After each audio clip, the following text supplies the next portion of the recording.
त्वं भीमः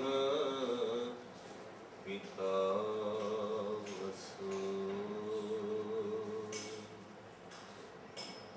त्वं माता शतक्रतुः बभूविथ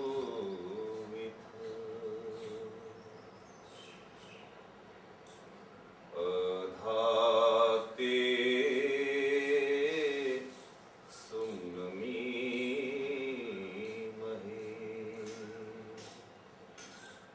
अधाते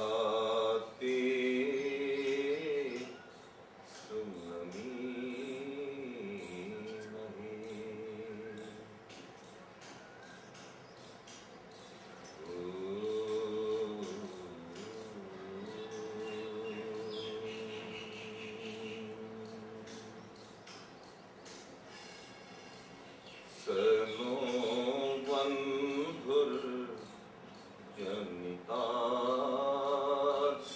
विधाता धामानि वेद भुवनानि विश्वा यत्र देवा अमृतम् आनशाना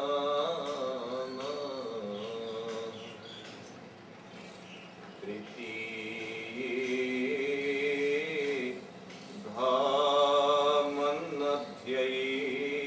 धामन्नध्ययैरयन्त तृतीये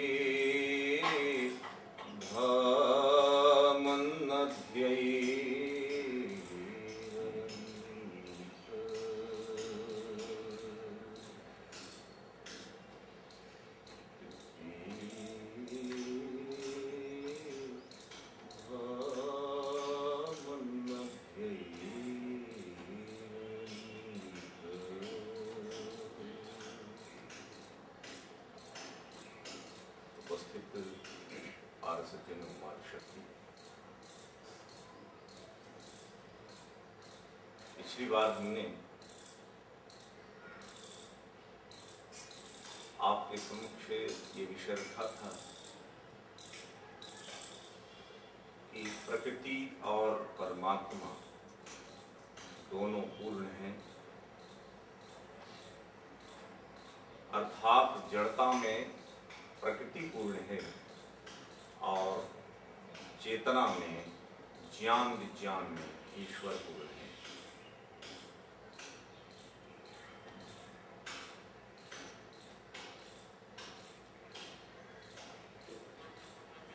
जड़ पदार्थों के पास बैठ करके हम ज्ञान नहीं पा सकेंगे, क्योंकि वो ज्ञान की दृष्टि से पूरी तरह अपूर्ण है, अर्थात ज्ञान गुण प्रकृति अथवा उसके प्रकृत पदार्थों में नहीं।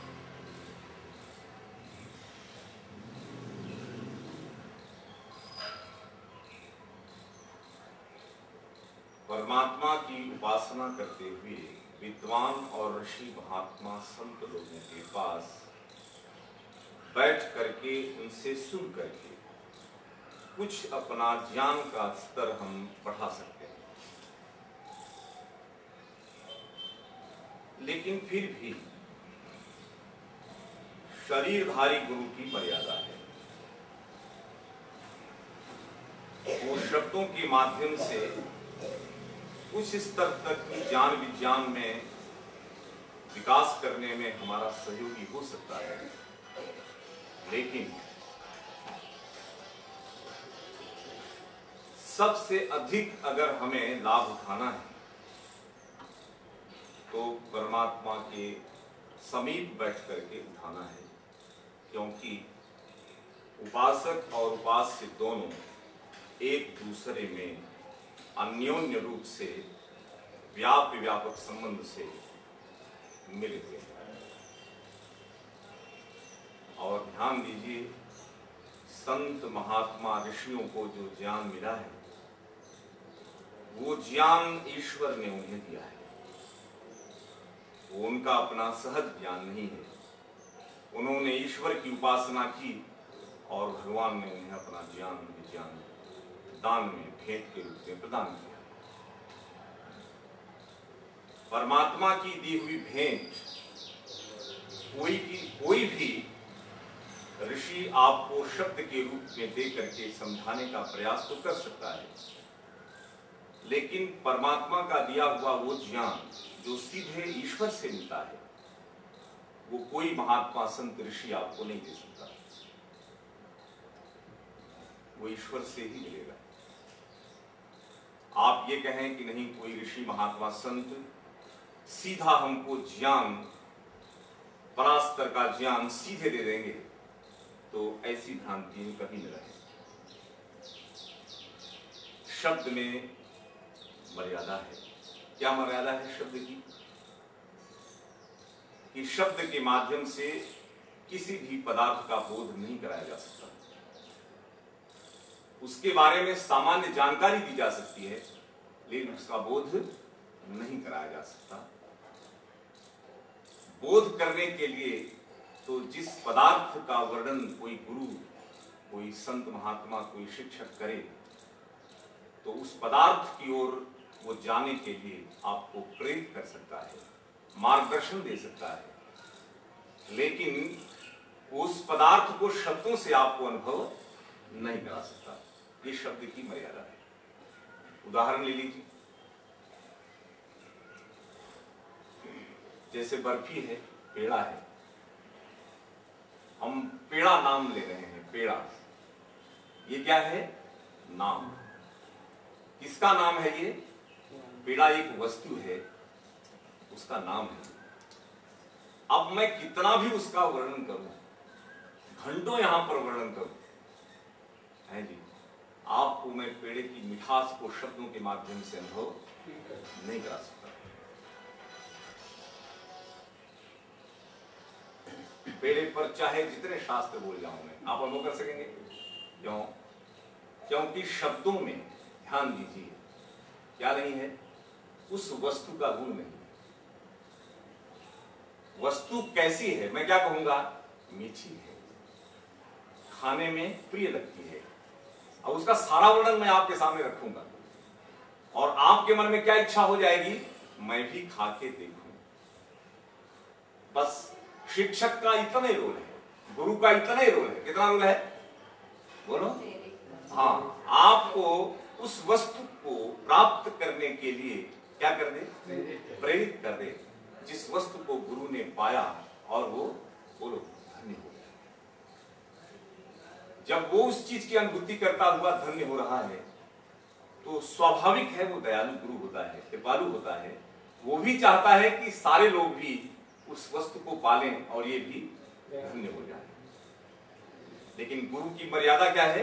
कि वो वस्तु को सीधे अनुभव नहीं करा सकता, क्योंकि उस ज्ञान की, आनंद की, गुण की, प्रेम और दया की संपत्ति किसके पास है?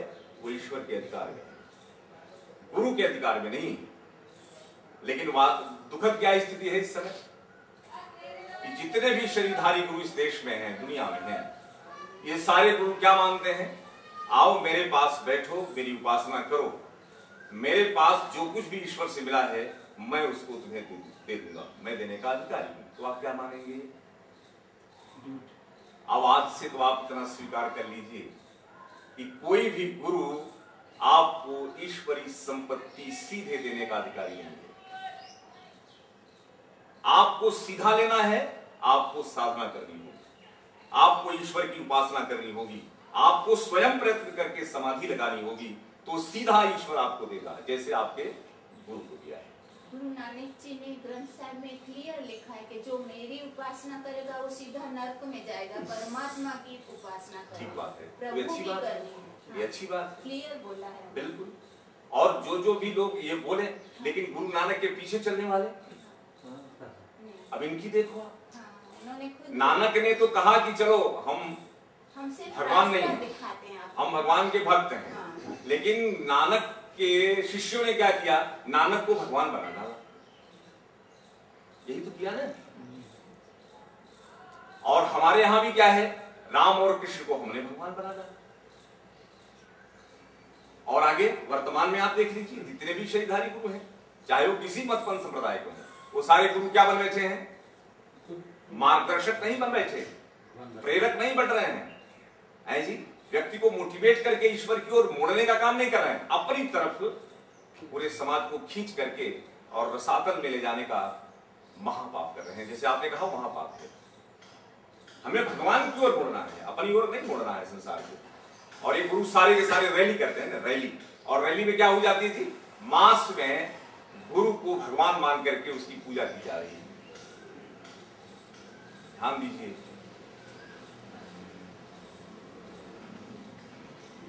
मैंने क्या आपसे बात की कि प्रकृति किस अर्थ में पूर्ण है? जड़त्व में पूर्ण है। उसको ईश्वर का स्थान कभी नहीं देना। और कोई भी गुरु ईश्वर नहीं है। क्यों? क्योंकि उसके अंदर जो भी योग्यताएं आई हैं वो प्रकृति से नहीं, ईश्वर से आई। इसलिए वो भी ईश्वर नहीं है, वो भी तो ईश्वर से पा रहा है। तो अब हम किसकी उपासना करें, किसकी पूजा करें, किसका सेवन करें, जिसके सेवन से हम भी बोलो अपने गुरु के समान, अपने महान पुरुषों के समान हम भी क्या हो जाएं? हाँ, कृतार्थ हो जाएं। अपनी कृतार्थता के लिए गुरु की उपासना और जड़ प्रकृति की उपासना वर्जित है। क्या निषेध है बोलो? किसका निषेध है? शरीरधारी गुरु और प्रकृति की प्रतिमाएं, इन दोनों की उपासना करने वाले घोर नरक में पड़ेंगे। ये मैं नहीं कह रहा हूं, ये ऋषियों का कथन है। नरक पड़ने का मतलब क्या होता है? हाँ, क्योंकि आप अगर जड़ प्रकृति को भगवान मानकर उपासना करते हैं तो इसका मतलब क्या है कि आपके अंदर जड़त्व बढ़ेगा। और आपके अंदर अगर जड़ता बढ़ती है अर्थात तमस बढ़ता है, तो तमस बढ़ते बढ़ते क्या करेगा बोलो? तमस अर्थात अविद्या। अविद्या बढ़ते बढ़ते बढ़ते बढ़ते आपको किस स्तर पर ले जाएगी? बोलिए कि अगला जन्म आपका मनुष्य का नहीं होगा। यही तो नरक है। चालू जन्म तो नरक ही है। और मरने के बाद भी अगर हम जड़ को ईश्वर मानकर उसकी उपासना करते रहेंगे तो अनेक प्रकार के दुखदाई परिस्थिति में चले जाएंगे। ये नरक है। और गुरु को भगवान मानकर पूजने वाले भी दुख को प्राप्त होंगे। गुरु को गुरु मानिए, मार्गदर्शक मानिए, जो है वही मानिए। तो पूजा किसे कहते हैं? जरा सा हम पूजा पर चिंतन करेंगे। पूजा की परिभाषा क्या है? क्या है पूजा? भक्ति कहो या पूजा कहो, दोनों का एक ही अर्थ है। बोलिए मेरे साथ, भज सेवायाम, भज सेवायाम, पूज सेवायाम। पूज सेवायाम। पूजा करो, सेवा करो, भक्ति करो, एक ही मतलब है।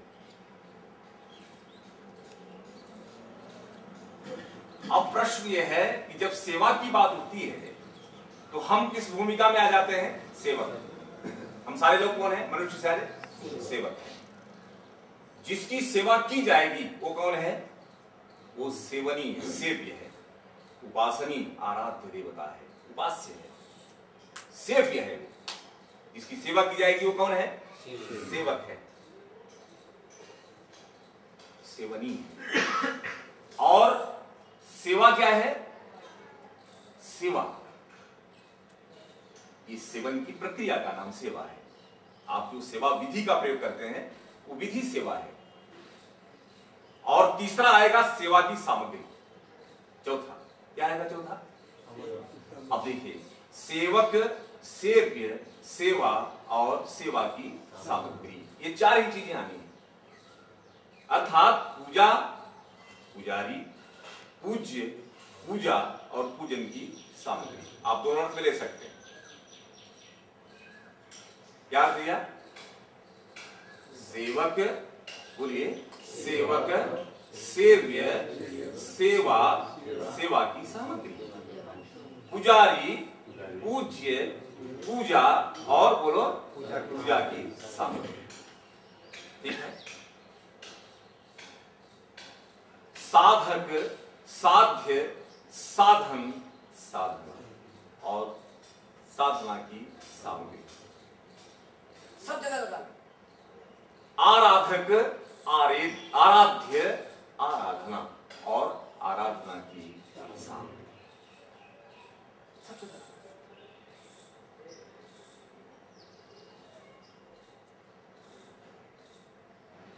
अब हम पूजा का क्या अर्थ ले रहे हैं? सेवा। सेवा का क्या अर्थ है? हम सेवक और कोई सेव्य है। सेव्य की सेवा करने के लिए हमारे पास कुछ सामग्री चाहिए। अब कुछ उदाहरणों से समझने का प्रयास कीजिए। जैसे ये पंखा है, ये पंखा क्या है? सेव्य है। पंखा की पूजा करने वाला सेवक है और इसको ठीक करने के लिए जो प्रक्रिया की जाएगी वो पूजा है और जिससे इसकी पूजा की जाएगी वो पूजा की सामग्री है। पूजा का क्या अर्थ है? जड़ पदार्थ हो, चेतन पदार्थ हो, दोनों की पूजा होती है। लेकिन पूजा में जो अर्थ लिया जाएगा वो समझने का प्रयास करें। जड़ की पूजा का तात्पर्य क्या है? ठीक है, क्या है जड़ की पूजा?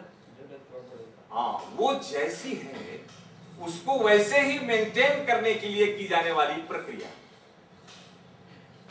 पंखा गंदा हो गया, पुजारी पंखे के पास जाता है और क्या करता है? एक कपड़े से उस धूल को हटाता है और पंखा चमकने लगता है। क्या बात है? चमकते हुए पंखे के ऊपर धूल आ गई, पकड़िए, और उस धूल को साफ करना पंखे की पूजा है। लेकिन अब उसी पंखे को कोई फूल चढ़ाए, कोई माला चढ़ाए, कोई भोजन चढ़ाए और कोई लड्डू चढ़ाए तो क्या हो गया? उसको गंदा कर रहे हैं। मैं आपके ये कहूं कि आप पंखे के ऊपर लड्डू चढ़ाओ, ये पंखे की पूजा है या पंखे का अपमान है? बोलिए। ये मान कर रहे हैं, अपमान कर रहे हैं उस पदार्थ का? जैसे मूर्ति को हम करते हैं बस। अब वही वहां पर भाव पकड़ना पड़ेगा। हम पूजा को कहां तक ले जाने वाले हैं? ईश्वर तक। जड़ से लेकर के चेतन तक समस्त पदार्थों की पूजा विधि सीखना है। और भावना क्या करनी, ये भावना भी ठीक करनी है। हम पुजारी हैं, हम सेवक हैं, हम आराधक हैं, हम साधक हैं, हम योगाभ्यासी हैं। हमको हर पदार्थों के प्रति यथायोग्य व्यवहार करना होगा। अगर व्यवहार की योग्यता खो बैठे तो फिर परिणाम में क्या आएगा? अयोग्यता के कारण दुख मिलेंगे। हम दुख नहीं चाहते। तो क्या बात समझ में आ गई? पंखे की पूजा क्या है? उसको स्वच्छ, साफ, पवित्र बनाए रखना और उसके लिए जो भी प्रयत्न और प्रयास है वो पूजा है। लेकिन अगर उसको अन्न चढ़ाते हैं, उसको पुष्प चढ़ाते हैं और उसको हम लड्डू चढ़ाते हैं तो ये क्या हो गया? उस पंखे को बिगाड़ना। उस पर पानी चढ़ाए, पंखा क्या हो जाएगा? उससे मिलने वाली सेवा बंद हो जाएगी ना। ये आपको सेवा दे रहा है, आपको ठंडी से, गर्मी से बचा रहा है। अपने गुण से वो आपकी सेवा दे रहा है, वो आपकी सेवा कर रहा है। जो जो चीजें आपको लाभान्वित कर रही हैं उन पदार्थों को सुरक्षित करना, मेंटेन करना, उन पदार्थों की पूजा है। पूजा की परिभाषाओं को कहां कैसे लगाना, यही गड़बड़ किया हमने। लोग कहते थे भाई देखो ऐसा करो ना, मेरा जो बिस्तर लगा है जरा उसकी सेवा पूजा करके आओ। तो पिताजी क्या, जब बिस्तर लगा है उसकी सेवा पूजा करने का तात्पर्य क्या है? एक व्यक्ति समझता नहीं है तो क्या करता है? उस पर माला चढ़ाता है, फूल चढ़ाता है, लड्डू चढ़ाता है। तो पिताजी बोले क्या कर दिया तूने? तो बिस्तर गंदा कर दिया। बिस्तर गंदा करने के लिए कहा था कि बिस्तर को साफ करने के लिए और बोलो उसको अच्छी प्रकार से पवित्र बनाने के लिए हमने कहा, उसको गंदा करने के लिए तो नहीं कहा। और आपने उसके ऊपर क्या चढ़ा दिया है जी? क्या मान करके चढ़ाया है जी? हम एक चेतन का सम्मान कर रहे हैं। चेतन का सम्मान और जड़ का सम्मान, दोनों सम्मान एक नहीं होते, जबकि पूजा दोनों की हो रही है। आपके घर में अपने पिता की मूर्ति है, पिताजी का मान लीजिए देहांत हो गया है, और आपके घर में माताजी पिताजी की अपने दादा दादी का चित्र है या उनकी प्रतिमा है जी? तो उस प्रतिमा की पूजा का क्या तात्पर्य है?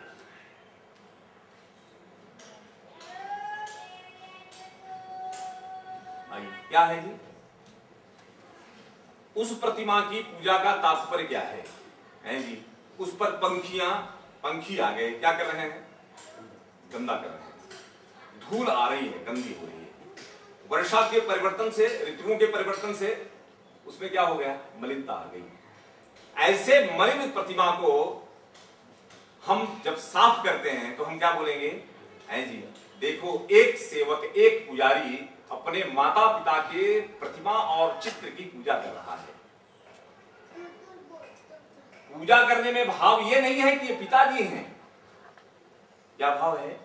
ये पिताजी को याद करने का क्या है? स्मारक है, स्मृति चिन्ह है। पिताजी याद आते हैं इस प्रतिमा से, इसलिए इस प्रतिमा को स्वच्छ, साफ और पवित्र बनाए रखना ये हम पुत्रों की जिम्मेदारी है, कर्तव्य है। तो प्रतिमा गंदी हो गई, उसको साफ करना ये क्या हो गया? बोलिए, ये सेवा पूजा हो गई।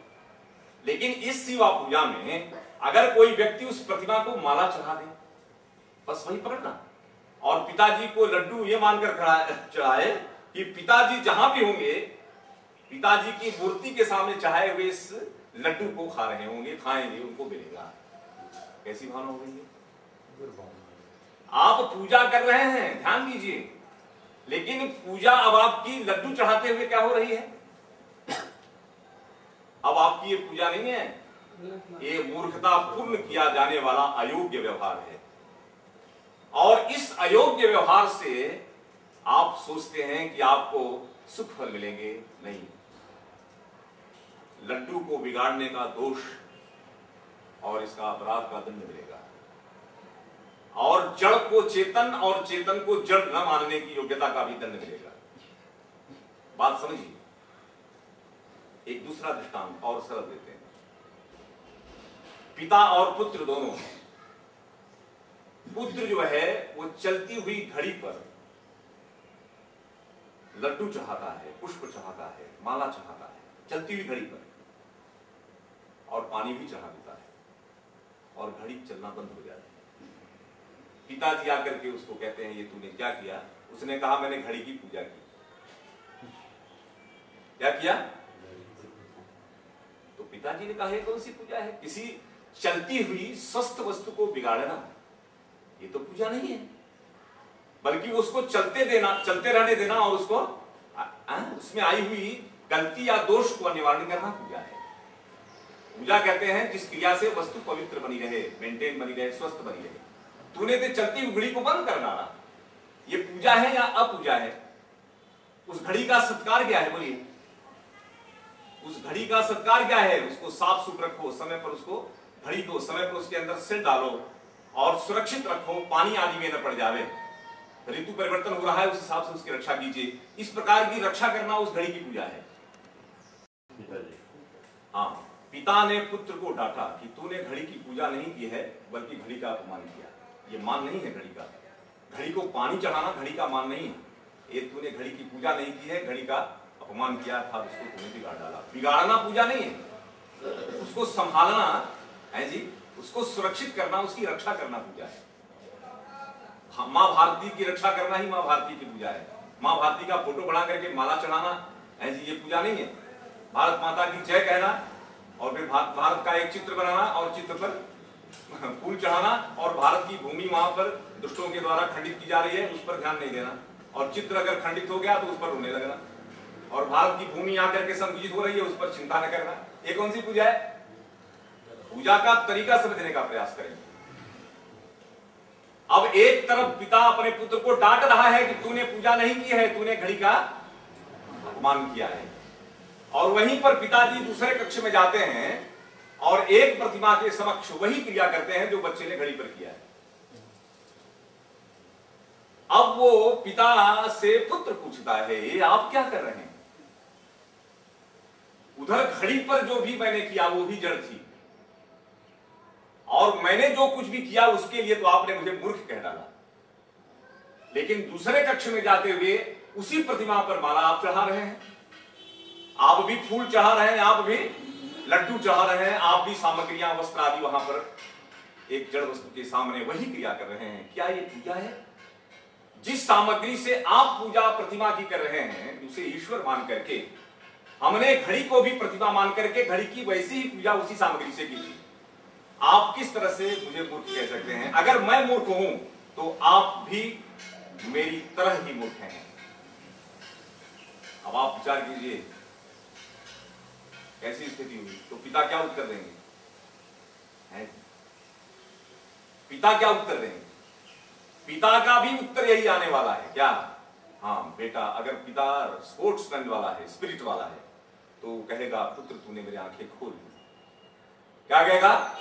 हे पुत्र तूने मेरी आंखें खोल दी, अभी तक मैं अंधा था, क्योंकि घड़ी के प्रति तेरी की जाने वाली क्रिया को मैं क्या कहता रहा, ये गलत है, और उसी हेतु के आधार पर तूने मेरी क्रिया को भी अनुचित ठहराया, इसलिए तू मेरा गुरु है, मार्गदर्शक है। देखिए यहां पर मार्गदर्शन है, और यही एक घटना बहुत अच्छी है, इसको और भी मैं दूसरे ढंग से कहता हूं। एक पौराणिक सनातनी परिवार की बहू, कन्या बहू बनकर के सामने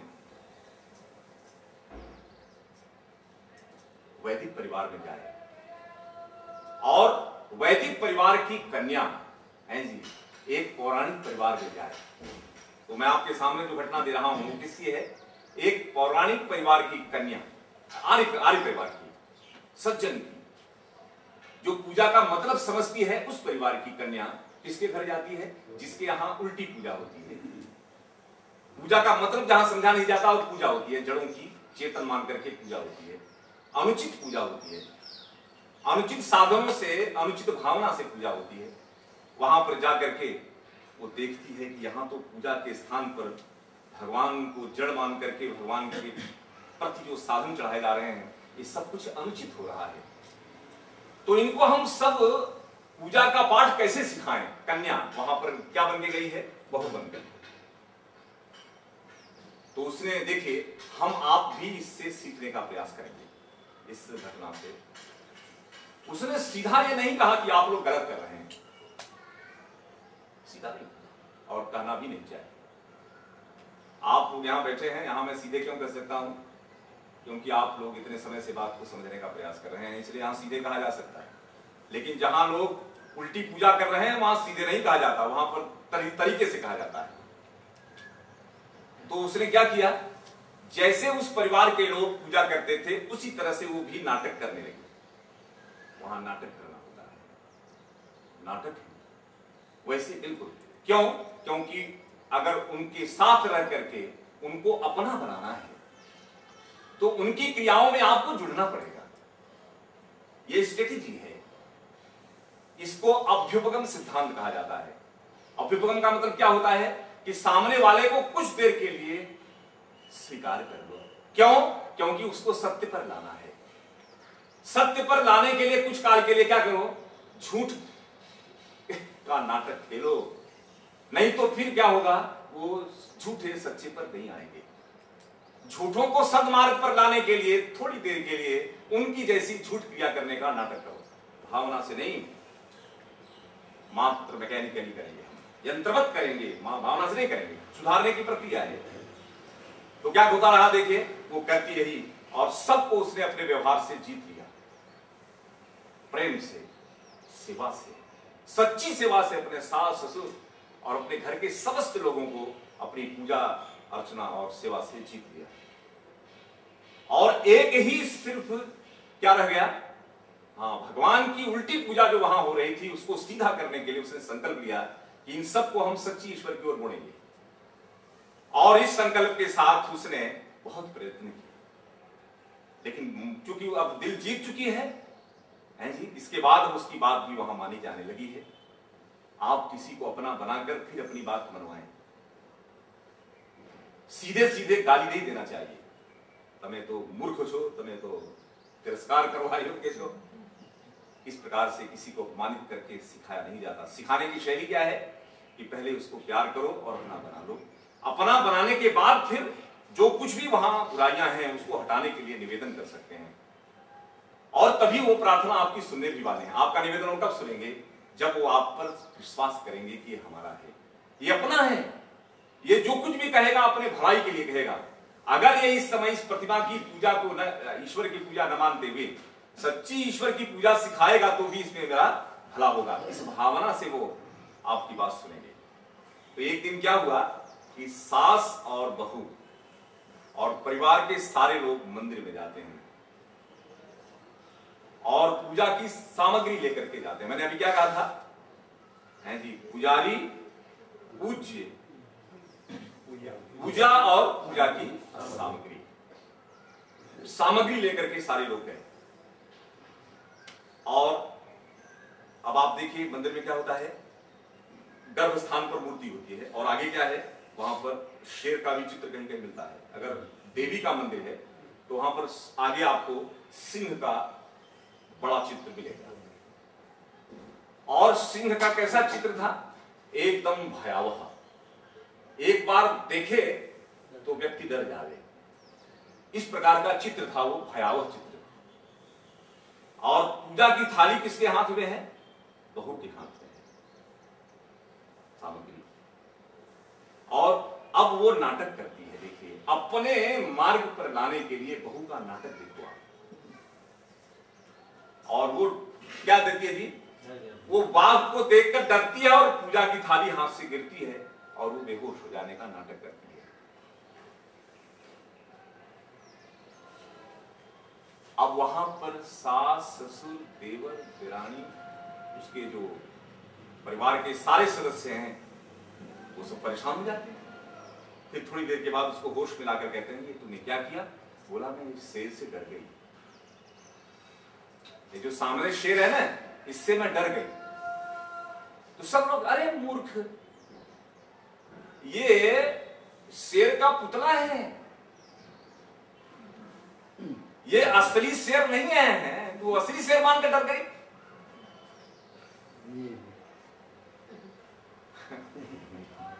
अब आपने पकड़ लिया बात को ना।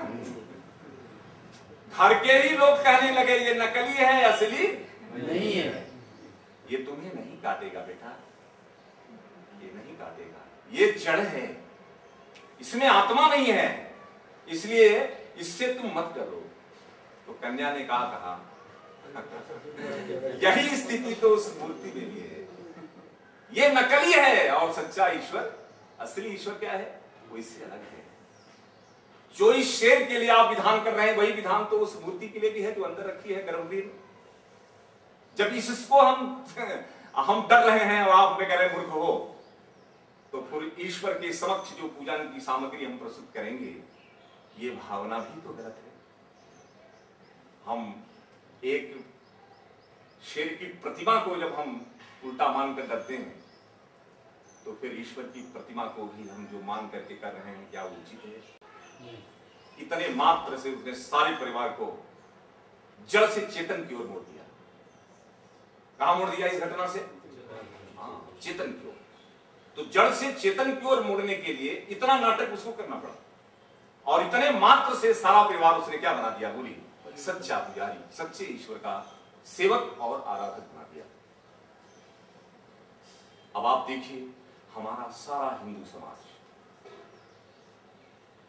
ईश्वर का पुजारी है ना? और पूजा की सामग्री क्या है? बोली, पूजा की सामग्री जो ईश्वर को चढ़ाई जा रही है वो किसको चढ़ाई जा रही है? जड़ को। जड़ को। पूज्य। अब देखिए, अब मैंने आपसे क्या कहा था कि जड़ पदार्थ क्या नहीं लेगा? भोग नहीं लेता, और परमात्मा भी चेतन, वो भी भोग नहीं लेते। ये दो पदार्थ भोग लेते ही नहीं, इसलिए भोग की सामग्री चढ़ाना कोई मतलब है? भोग लेता कौन है? अगर आपके पास कुछ भी पूजा करने के लिए सामग्री है तो आप किसके पास ले जाएंगे? जो भोग लेवे। कौन ले रहा है? कौन लेता है? दुनिया में आज तक किसी ने जड़ पदार्थ को खिलाने में सफलता पाई है? बताओ। नहीं पाई हो तो बताना। पाई है? कभी नहीं पाएंगे। और अगर ये भावना कर रहे हैं तो कैसी भावना है ये?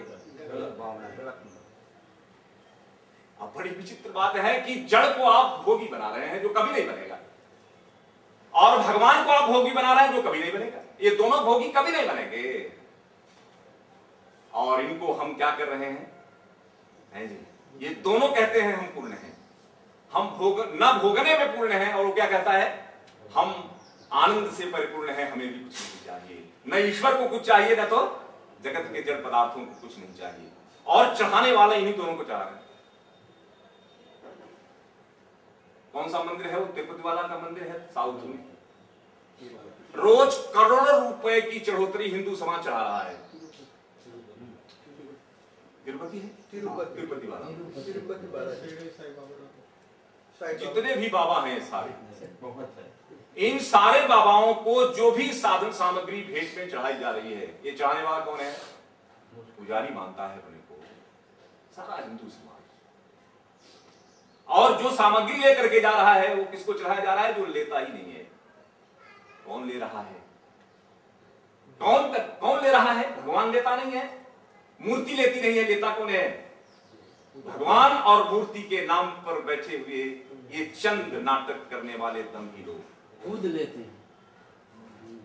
आप सामग्री वहां चढ़ा करके, अब मैं यहां पर सीधी बात करूंगा, दुरुपयोग होता है। आप वो जो कुछ भी वहां पर दे रहे हैं ये आप पाप कर रहे हैं। ये पुण्य नहीं है। पुण्य तो ये है कि कोई भूखा नंगा हो गए, कोई स्वास्थ्य से दुखी हो गए, किसी के पास कपड़ा नहीं है, किसी के पास क्या नहीं है? बोलिए, अन्न नहीं है, किसी के पास औषधि नहीं है, किसी के पास भवन नहीं है। आप क्या करें? आपके पास है, आप उनको दीजिए। ये ईश्वर की पूजा है। भगवान की पूजा का मतलब है भगवान की आज्ञाओं का पालन करो। भगवान को मत तो कुछ, भगवान को कुछ नहीं चाहिए। भगवान की पूजा करने का तरीका अलग है। ध्यान दीजिए, पूर्ण व्यक्ति के समक्ष प्रस्तुत होते हुए पूर्ण को कुछ देने की जरूरत नहीं है। प्रकृति कैसी है? आपके साथ आपकी सामग्री को ग्रहण करने में पूर्ण है, नहीं ग्रहण करेगी, नहीं ग्रहण करेगी, रिजेक्ट। और ईश्वर भी रिजेक्ट। जहां रिजेक्शन है वहां पर प्रेजेंटेशन क्यों है? आप प्रेजेंट कीजिए किसके समक्ष? बोलिए जी। आप कुत्ते को रोटी दीजिए, कुत्ता रोटी खा लेता है और शांत हो जाता है। ये हुआ भगवान की आज्ञा का पालन। और इस आज्ञा का पालन करने वाला कौन हो गया? भूखे कुत्ते को रोटी खिलाने वाला ये पुजारी है भगवान का। ये है भगवान का पुजारी। और कुत्ते की मूर्ति बना करके और कुत्ते को जी लड्डू और बोलो माला पहनाने वाला, ये भगवान की आज्ञा का उल्लंघन करने वाला ईश्वर द्रोही है। ये धर्म द्रोही, बुद्धि द्रोही, भ्रष्ट बुद्धि का है। तो आप बिल्कुल बिल्कुल सीधी सीधी बात सुनो, इसमें हम ज्यादा लचर पचड़ नहीं करेंगे। क्या बात आ गई? ईश्वर की पूजा का तात्पर्य क्या है? ईश्वर ने वेद में जो आदेश दिया, उन्हीं आदेशों का अंतःकरण पूर्वक समर्पण भाव से पालन करना ईश्वर की भक्ति है।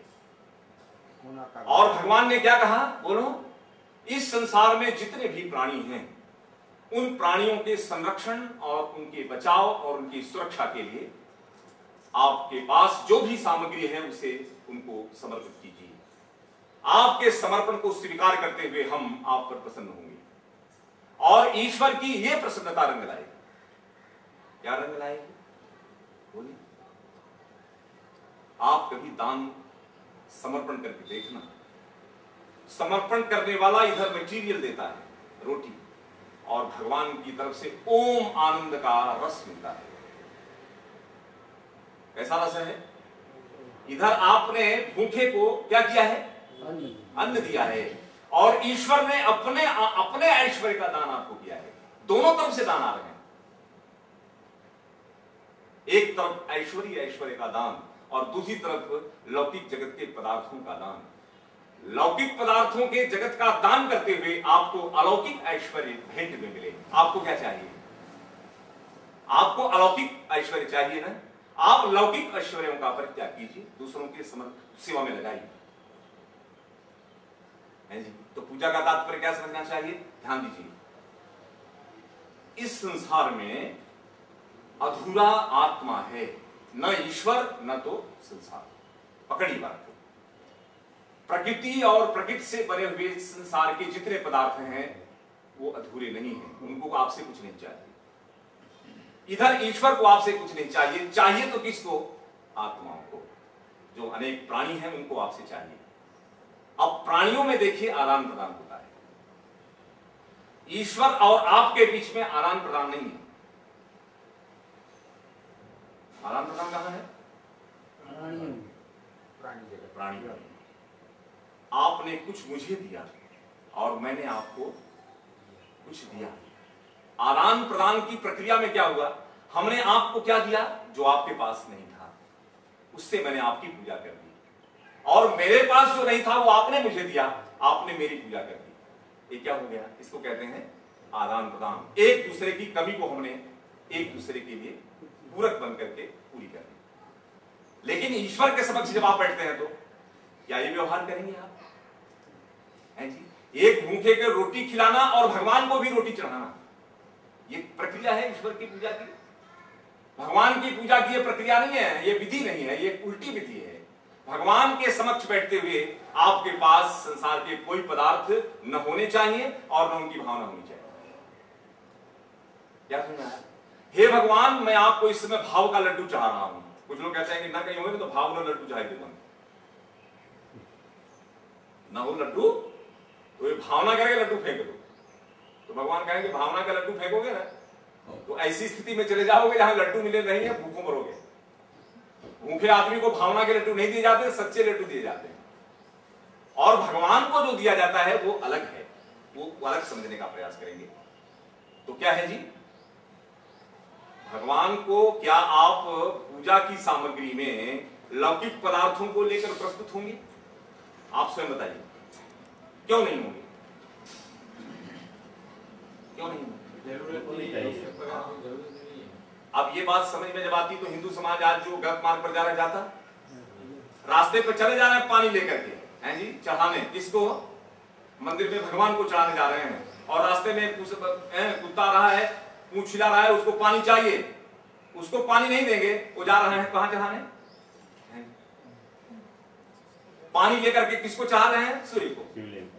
सूर्य को। ये पूजा की सामग्री जो पानी को हमने भगवान की पूजन की सामग्री बनाया है, ये पूजन की सामग्री नहीं है। फूल, पुष्प, सोना, चांदी, वस्त्र आदि भगवान की पूजा की सामग्री नहीं है। ये किसके हैं? ये जो अभावग्रस्त हैं उनकी पूजा की ये सामग्री है। ये संसार के सारे पदार्थ किसकी पूजा के लिए हैं? बोलिए। जितने भी प्राणी जिनको इनकी आवश्यकता है उनकी पूजा की सामग्री है, ईश्वर की पूजा की नहीं। अब पकड़िए बात को। पूजा का मतलब है, पूजा की सामग्री उस चीज का नाम है जिसको देने से व्यक्ति प्रसन्न हो जाए, संतुष्ट हो जाए और आपको आशीर्वाद दे, और साथ साथ ईश्वर का भी आपके ऊपर आशीर्वाद हो। भगवान की जब आप उपासना करें, ध्यान दीजिए, तो उस समय वन वे फंक्शन है, वहां एक तरफी कार्यक्रम है। और एक तरफी क्या है कि हे ईश्वर, आपको मैं क्या दूं, सारा ब्रह्मांड आपके स्वामित्व में है। क्या है? अब ये समझने का प्रयास करने का है कि ये सारा ब्रह्मांड क्या है? भगवान की सामग्री है, इसकी मालिकी ईश्वर की है। आप इसके मालिक बन करके इसकी किसी भी वस्तु को ईश्वर को भेंट चढ़ाने के अधिकारी नहीं है। इसमें से कोई भी चीज उठाकर आप किसी को भी देते हैं तो जिसको आपने धर्म पूर्वक अर्जित किया है उसी वस्तु को आप दूसरे की सेवा में प्रस्तुत कर सकते हैं, ये आपकी पूजा होगी। तो ईश्वर के समक्ष आपके पास क्या है जिसको आप प्रस्तुत करेंगे, बताइए। आपके पास कुछ भी नहीं है जो आपका है, तो आप ईश्वर को क्या देना चाहते हैं? कुछ नहीं है आपके पास ईश्वर को देने के लिए, एक। और दूसरा, ईश्वर के आपके किसी चीज की जरूरत नहीं है, आवश्यकता भी नहीं, तो कैसे पूजा करेंगे? हे ईश्वर, मेरे पास आपको देने के लिए कुछ भी नहीं है, क्यों? क्या दूं मैं जिस पर आपका नाम न लिखा हो? मैं आपको कौन सी चीज भेंट चढ़ाऊं जिस पर आपकी मुहर न लगी हो? जिस पर आपकी मुहर न लगी हो वो चीज लाओ और ईश्वर को चढ़ाओ। मिलेगी कोई ऐसी चीज जिस पर भगवान का ठप्पा ना लगा? हर चीज पर ईश्वर भरा है, हर चीज में ईश्वर भरा है। ईशावास्यम इदं सर्वम, इस दुनिया की कोई ऐसी चीज नहीं है जिसमें ईश्वर भरे न हो, और भरे हैं ऐसे ही नहीं है, उसको सुरक्षित संभाल रहे हैं, उसकी भगवान पूजा कर रहे हैं। भगवान की पूजा करने का तरीका है, भगवान आत्मा का भी सत्कार करते हैं, आपका सत्कार करेंगे ईश्वर। भगवान आपका वर्ण करेंगे, वर्ण, आपका वर्ण भी ईश्वर करते हैं। कैसे? बोलिए। आपका वर्ण करने का मतलब क्या है? आपको अपने वर्ण का बना देना। क्या मतलब सुन रहे हैं? आपकी पूजा करते हुए ईश्वर आपको अपने जैसा बना देंगे। क्या दुनिया जैसे बनने की चिंता करता है? तो पूजा दुनिया की करता है, दुनिया जैसे बनने के लिए नहीं। और हम पूजा करते हैं कैसे बनने के लिए? हम दुनिया से माला पहनना चाहते हैं, वर्ण चढ़े तो मंच पर हमारा क्या हो, स्वागत हो। ये बहुत बड़े दानी हैं, बहुत बड़े नेता हैं, अभिनेता हैं, जी। तो लौकिक जगत में हम लोग हमें वर्ण करें और हमारा स्वागत और हमारा पूजन करें, इसी दृष्टि से संसार के पदार्थ और संसार के लोग, सांसारिक लोग क्रिया करते हैं। लेकिन भगवान उनकी पूजा करते हैं जो पूजा का सही अर्थ समझते हुए सही अर्थ में ईश्वर की आज्ञाओं का पालन करते हैं। अब आप भगवान के सामने जब प्रस्तुत होंगे तो ईश्वर से क्या कहेंगे? ये ईश्वर, मैं इस समय आपके समक्ष सिर्फ अपने को लेकर प्रस्तुत हूं। क्या लेकर के? बोलिए। हाँ, मैं अपने आत्म स्वरूप को लेकर के आपके समक्ष प्रस्तुत हूं। क्यों? क्योंकि आत्मा के बाहर जितनी भी संपत्ति फैली हुई है उस पर आपका नाम लिखा है, स्वामित्व आपका है, मेरा नहीं है। मैंने तोड़ दिया स्वामित्व। अब ईश्वर के सामने सिर्फ आत्मसमर्पण करने के सिवाय कुछ भी नहीं है। क्या है ईश्वर की पूजा? बोली। आत्मा को पुष्प मानते हुए आप ईश्वर को भाव रूप में समर्पित कर दीजिए, यही ईश्वर की पूजा है। अब क्या होने लगेगा? अब पकड़िए, अब ईश्वर पूजा शुरू कर देंगे आपकी। पूजा करने का मतलब है कि पूज्य वस्तु के अंदर